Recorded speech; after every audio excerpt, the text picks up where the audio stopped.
Murder किया है, murder करके फेंक दिया है। किसी ने उसका मर्डर करके कल्लू के साथ किया था वो। बाल्मी एम्स वाले रास्ता में पड़ता है, उसी के बाउंड्री में उसका झाड़ी में पड़ा हुआ था। ये कांटेक्ट नंबर दिए कि इस लड़के के साथ लास्ट ट्रेस हुआ है, सारा चीज़ बताए। इन लोगों ने ना ही कार्रवाई करी है, ना ही उसके प्रति कोई एक्शन लिया है। हम लोग को बोला कि जाइए जहाँ पे दिखे सीसी कैमरा निकाल के लाइए, सारा थाना का नमस्कार, आप देख रहे हैं NBC 24। मैं हूं अजय शर्मा। बीते 14 तारीख को राजीव नगर थाना अंतर्गत से एक युवक जिसकी उम्र लगभग 21 से 22 वर्ष है और जिसका नाम अभिषेक कुमार है, घर से लापता हो गया था, जिसकी सूचना 2 दिनों के बाद परिजनों ने राजीव नगर थाना में लिखित शिकायत दे दी है। जिसके पश्चात राजीव नगर थाना ने भी अपने स्तर से खोजबीन का प्रयत्न किया, लेकिन साफ तरीके से परिजनों का आरोप है कि जब सूचना दी जाती है तो सूचना के आलोक के बाद परिजनों का साफ तरीके से आरोप है कि पुलिस ने कुछ भी इस केस में उनके बच्चे को तलाशने में नाकाम रही और नाकाम का फल यह रहा कि उनके बच्चे को मार करके फेंक दिया गया है। यह आरोप है परिजनों का, अभिषेक के परिजनों का। लेकिन यहाँ पर पुलिस ने अपने स्तर से काफ़ी खोजबीन की है और यहाँ पर क्या विशेष जानकारी दे रहे हैं law and order DSP Dinesh Kumar Pandey, जरा उनकी भी सुने। क्या मामला है सर? राजीव नगर थाना में 17 जुलाई को एक आवेदन प्राप्त हुआ था, जिसमें कि खाजपुरा के संतोष देवी हैं, उनके द्वारा आवेदन में दिया गया था कि उनका बेटा अभिषेक कुमार जो 14 जुलाई को ही दोपहर में घर से गया था, वो वापस नहीं आया है। इस संबंध में कल फुलवारी शरीफ में एक 100 मिला, जिसकी पहचान उनके द्वारा किया गया है, उन्हीं का पुत्र है।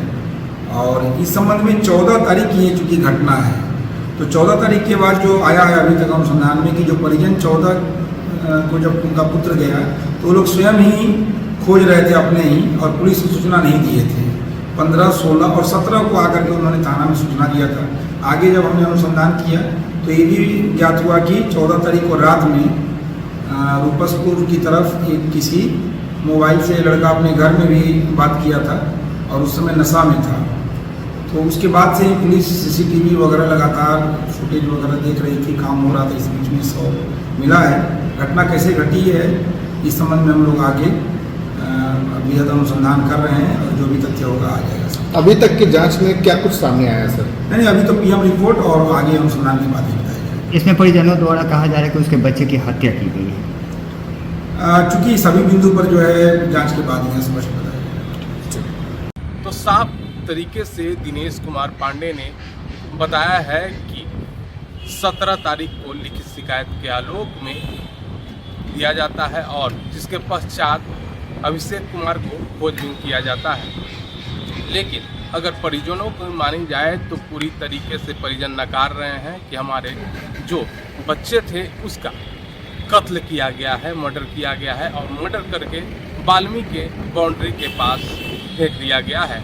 और राजीव नगर थाने में परिजन, अभिषेक के परिजन आते हैं और काफ़ी देर तक हो हल्ला करते हैं। आप तस्वीरों में साफ तरीके से देख सकते हैं किस तरीके से परिजन आ करके थाना के गेट पर बैठ करके किस तरीके से अपनी रो बिलख रहे हैं, रोते बिलखते हुए थाने से गुहार लगाते हुए, न्याय की गुहार लगाते हुए नजर आ रहे हैं। और इस पर क्या विशेष जानकारी दे रहे हैं जो मृतक हैं अभिषेक, उसके भाई, ये भी जरा देखें।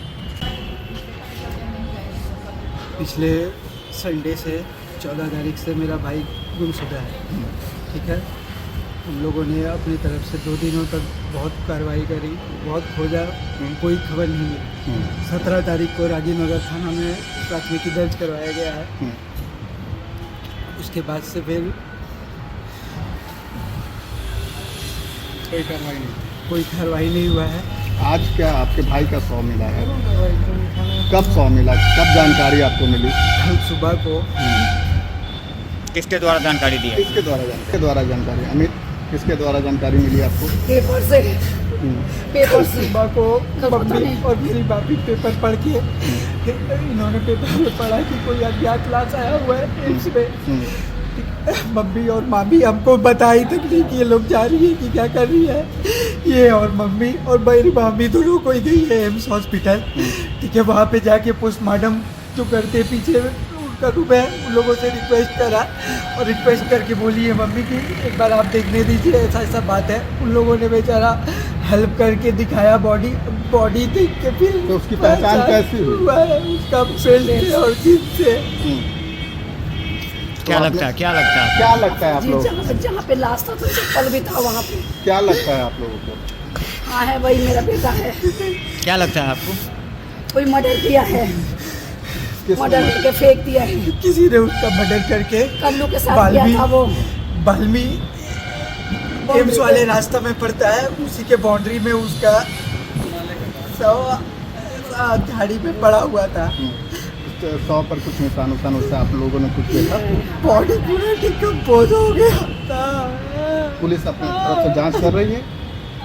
पुलिस का क्या कहना है? कुछ नहीं, इसे भी तो फिर से FIR कराया गया है। हम इनको लोग को बोला बोलते गया। रह गए कि आप कॉल लॉग निकालो जिसके साथ है, वो लड़का का एड्रेस दिए, कांटेक्ट नंबर दिए कि इस लड़के के साथ लास्ट ट्रेस हुआ है, सारा चीज़ बताए। इन लोगों ने ना ही कार्रवाई करी है, ना ही उसके प्रति कोई एक्शन लिया है। हम लोग को बोला कि जाइए जहाँ पे दिखे कि CC कैमरा निकाल के लाइए, सारा थाना का कॉल जहाँ तक कीजिए। इन लोगों ने बोला आप खुद से जो भी हो पड़ा, थाना रूपसपुर थाना गए, दानापुर करते हैं? थाना गए, आप क्या दीघा करते थाना गए, कुबरार थाना तक भी गए। इन लोगों के कहने पे कि आप एक अमित बार जी पता क्या कर करते लीजिए। हैं आप? आप क्या करते हैं अमित जी? हम अभी ट्यूशन कराते हैं। अभिषेक क्या करता था? अभिषेक क्या करता है? वो अभी टेंथ का एग्जाम दिया था, रिजल्ट 12 देने वाला था। पापा उसके क्या करते हैं? प्राइवेट उसका जॉब पापा ऐसे करते भी हैं। अपाहिज है। ठीक। क्या नाम है? क्या उम्र है उनकी? विजय कुमार। और आज के पेपर में, सुबह के पेपर में क्या तो इन लोगों ने बताया है कि भाई नशा करता है और मेरे पापा को कांटेक्ट किया गया। मेरे पापा का कांटेक्ट नंबर नहीं है किसी के पास। फिर भी आज के पेपर में देखिए, मरने के बाद भी उसको इस तरह का बनाया जा रहा है कि वो नशा करता है और इनके पापा को कांटेक्ट किया गया है। आपके भाई का उम्र कितना था? भाई का उम्र मेरा 21 से 22 साल। तो साफ तरीके से मृतक के भाई ने बताया है कि पूरी तरीके से पुलिस ने इसमें अपनी खामियां बरती हैं और उनकी खामियों का हर्जाना उनके भाई को भुगतना पड़ा है। अब देखना यह होगा कि जो पोस्टमार्टम रिपोर्ट निकल करके क्या आता है और पुलिस इसमें क्या छानबीन आगे कर पाती है। तमाम ऐसे ही छोटी बड़ी खबरों से अपडेट रहने के लिए आप देखते रहें NBC 24।